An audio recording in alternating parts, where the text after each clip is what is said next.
Hello here from central Pennsylvania. We are here at the hometown historian once again, and it is a snowy and wintry Wonderland here today. I figured I'd wind out doing a couple errands. I go to the post office, I have to go get some medicine. Some people are offering me up some food, which I'm more than happy to take them up on. And then I'm going to go see my mom, potentially. It just sort of depends on timing, because I got the infusion people showing up to drop off the IV fluids, syringes, I guess you can say, through till next week. So it just sort of depends on what time they call that they're dropping off. Usually I think it's going to be probably later in the afternoon, and it's right around noon. So I'm not sure, but we are heading up. That was Mountville Drive. I believe this is Black Forest Road, and it's that for until it switches townships. Then it's something else. It's like a name of somebody. I should know this stuff, but I don't. Jay will be able to tell us where we're at. Yeah, it's a beautiful day. Good news is I am healing like a champ. I'm basically the Wish version of Wolverine or Deadpool. I can heal like nobody's business. I just don't have the claws or the sword fighting abilities of Deadpool. But it's sort of funny because the wound for the wound vac was at its deepest was about 2.5 centimeters, and it's down to 0.5 centimeter now. And that's just in the last couple days. It's really going nuts, which, fits with what the surgeon had said. So once that first granulation layer of tissue fills in, it'll go nuts really, really quickly, because he actually said you almost healed too quickly. And at some point then they'll do a skin graft and to get that to close over completely and go from there. I guess tomorrow we have a consult with another doctor. I think it's concerning the hyperbolic chamber that they're gonna wind up putting me through, and I guess that's to help the other wounds to heal quickly and just sort of get everything finished off at once and then be able to move forward. And obviously it's great, but I'm still moving at the same pace, because quite honestly, I still feel beat from my time in the hospital, because you just don't sleep. But it's very encouraging as well, because maybe there's an end in sight here with not having all these issues. So yeah, this one is Bolts Lane. It changes, the roads actually change and they have the township sides. It goes over, I guess, the Swatera Township, and the name of the road actually changes. So I guess at some time, maybe back in the 70s or 80s, there was another road back through there too. So that might be part of it as well. I got something dancing around here being annoying. And that solved it. It's my cup holder and penny tray. It likes to dance and make annoying noises. But yeah, so that is where we're at. And I'm hoping next week to get together with Visit Lebanon Valley, so I'll have more news in that regard to that series that'll be going up. I am also, something I was thinking about I didn't talk about in the previous videos, but when I'm talking to myself, because I'm nuts, nuttier than a fruitcake. I used to say I'm nuttier than a squirrel's poo, but my mom doesn't like that, so she's like, fruitcake, nuttier than a fruitcake. I was like, okay. So I make sure I say that now, or else she scolds me for being a naughty boy. But the other series, I'm actually going to start the Villages of Cornwall series over, because I had started on it and just everything started to happen a while back and just wasn't able to continue that. Also, the Mansions of Mount Lebanon, which is today Coleman's Park.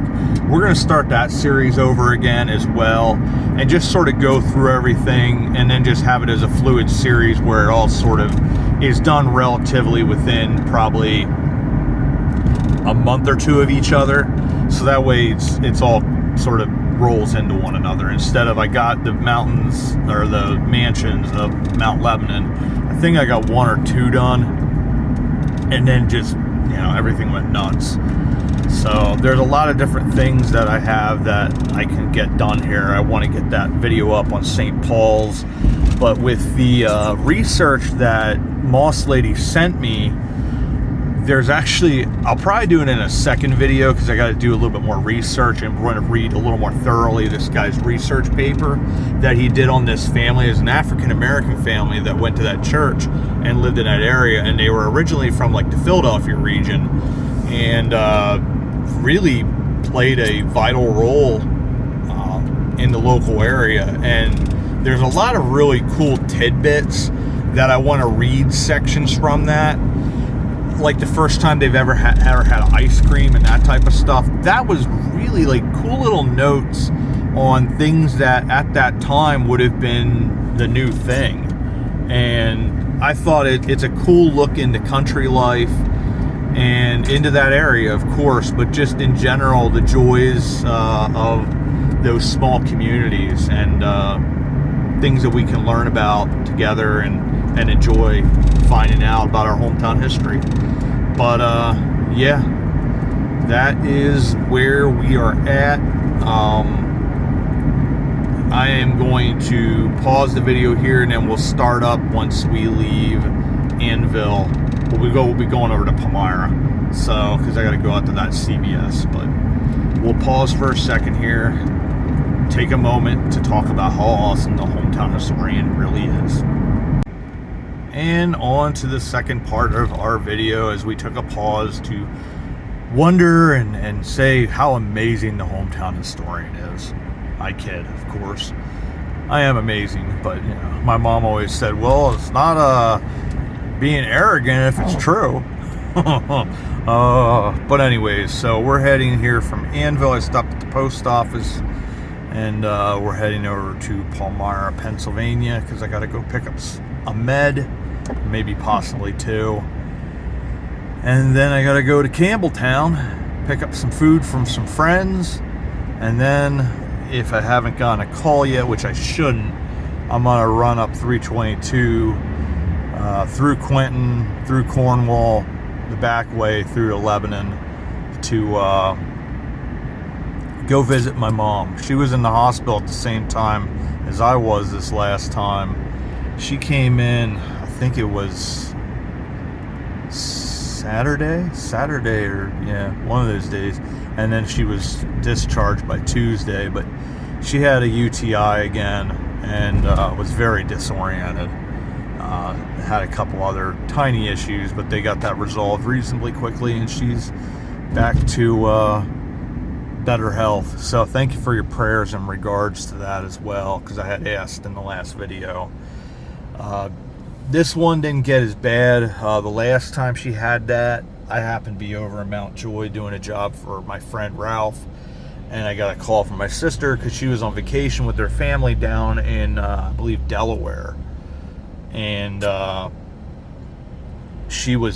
was not doing well. Like, I got there right before they took her to the hospital, but she's almost like comatose to a degree, and you know, you're sort of mentally preparing yourself for, I'm about to lose my mom. And then it turned out she had a UTI, and she, within a couple hours of putting her on antibiotics and fluids, she started to perk up again. So my mom's a tough lady, and I have the ultimate respect for her. She's I'm everything I am today because of her. She truly is an extraordinary lady, and I have nothing but admiration and love for her. I'm thankful the things she taught me, and the love that she always gave to me. You never had to question whether you were loved or not. How she felt and how proud she was of me, even in my failings and my faults. You know, it's a mother's love. It's definitely. We stopped by that mother's memorial in Ashland there, and they talk about there's nothing more holy than a mother, and that really, in this world, it's pretty darn high up there, if truly not the holiest thing, because You know, it is something different, and for those that don't know that, it's got to be a really tremendously hard thing. So to all those phenomenal mothers, huge thank you, and thank you for making the world a better place, more beautiful. But I think we're going to pause here again because we're going to get into sort of like the town, and it's not the prettier part of the drive. Alright, we are going south through Palmyra. We're going to be going down to Campbelltown. A continuation of this wintry Wonderland today here on December 7th. And as I'm sure a lot of you are aware, December 7th is a familiar and a day which shall live in infamy from December 7th, 1941, when Pearl Harbor was attacked. So you always have that day, you remember fallen men and women that were killed that day, and really what got us entered into World War II. I'm sure it would have happened at some point. We would have realized we had no choice. But I remember Winston Churchill was sort of like, you know, he's sad for what happened, but thankful because finally America is going to join the war effort and change the trajectory of the war. Really one of those moments in history that shall live forevermore, and really the choice of words by Franklin Delano Roosevelt to say a day which shall live in infamy, were truer words could not have been spoken. But, we are on Route 117. This is also Forge Road, as it's known. We're coming up here. On the right would be the airport.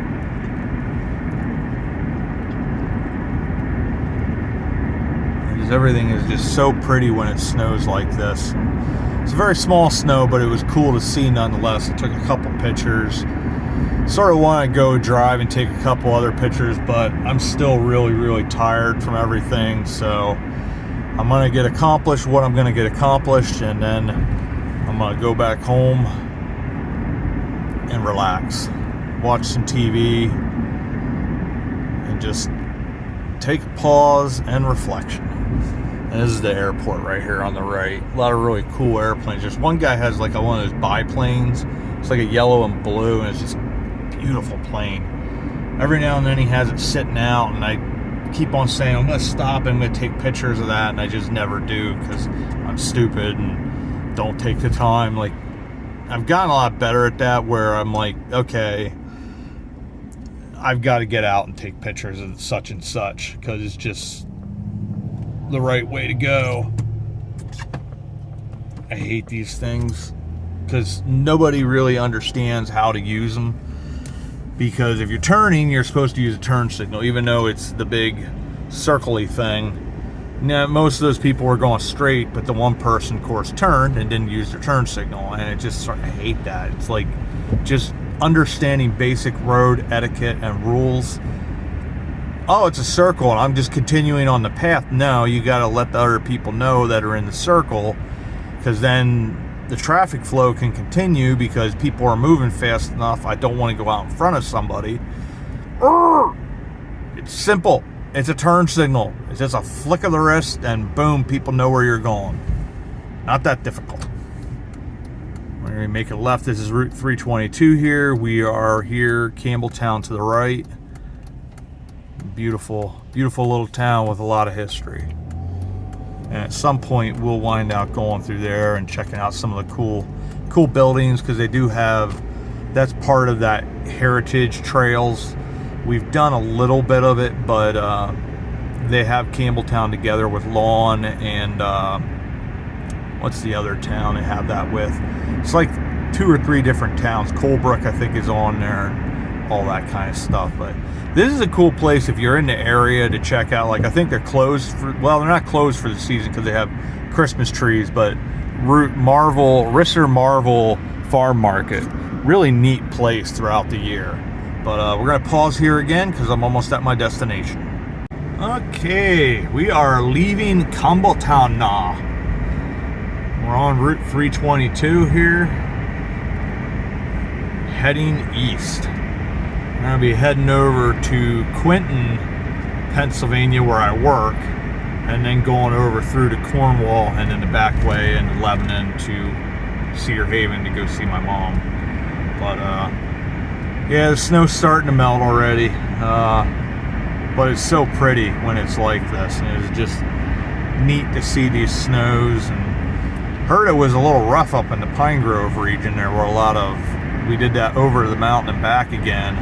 They said that both ways over 501 and 645 were pretty brutal this morning, you can imagine, because once you hop over the mountain, you know, it starts to get a couple degrees colder and starts laying on the road, icing things up, and doesn't make for a pleasant drive.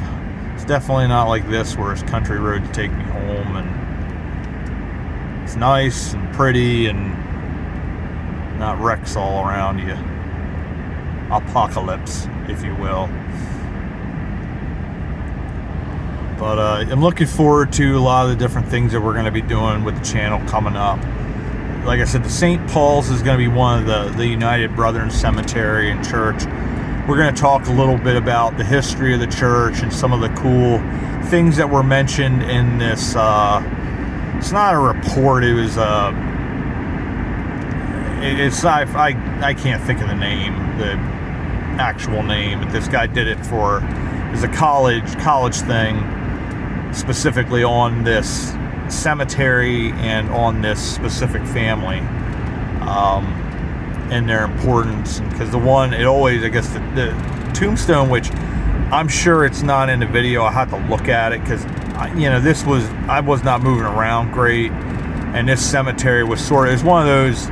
It's a cemetery that they're maintaining, but it's got the subsidence, so I really had to be careful when I was walking around that, because it's one of those things. I stepped in one of those holes. My back was really bad at that stage yet too, so I didn't go meandering about the cemetery a whole lot.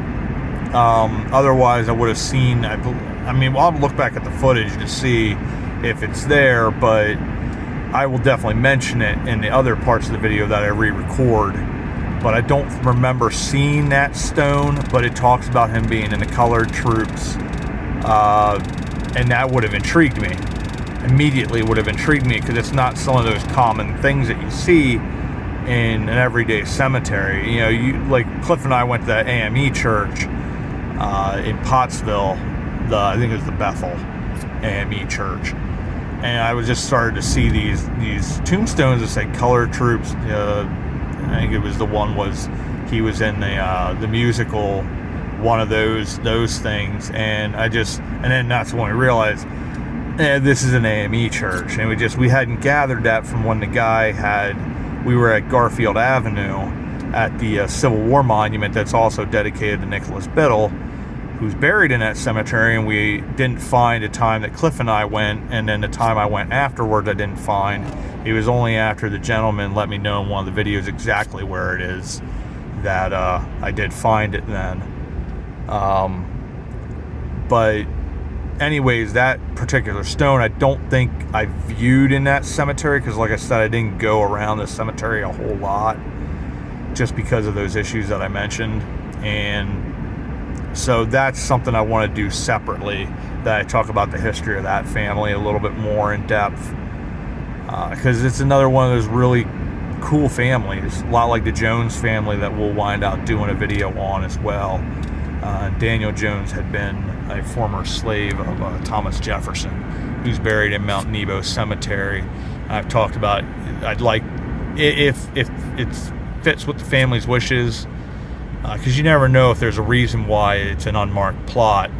Maybe there's a reason specifically for that, but we'd like to get a grave marker for that family, because I believe there's 8 other members of the family that are buried in that plot.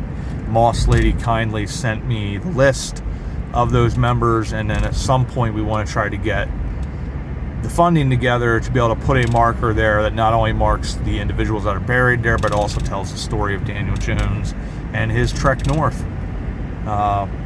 Because it's something that should be remembered, and it should be on the African American trails of history, just because of how important it is. And it is a story of courage and perseverance and success. And it really is anything. It's the American story. It's having absolutely nothing and making a life for your family and for your future descendants. It's a really, really cool story. And just going from something like slavery to being a free man to making a new life and really what is a new world in the north. That trek north took a lot of courage to do. But anyways, so that's, these are all things that are coming up. I got to start putting together an itinerary for the channel to decide what I'm going to do, how I'm going to do it, and then start actually doing the research and putting things together, because I'm going to have quite a bit more time, because I'm not going to really try to start, obviously, however, whatever the healing process goes, but I'm not going to be trying to do anything substantial filming or work-wise, so I'm going to have a lot of time around home to do a lot of this research and start putting things together to do the next set of videos and getting the channel sort of jump-started and moving forward again. But as always, I think I'm going to say thank you for coming along. It's been another blast. This is sort of one of those country roads take me home vlog edition, and also a snowy winter wonderland for as long as it lasted. But I am going to put the phone down, and I'm going to continue on my journey over to see my mom, and we'll go from there. But as always, I want to say thanks for coming along, and we'll see you all about town.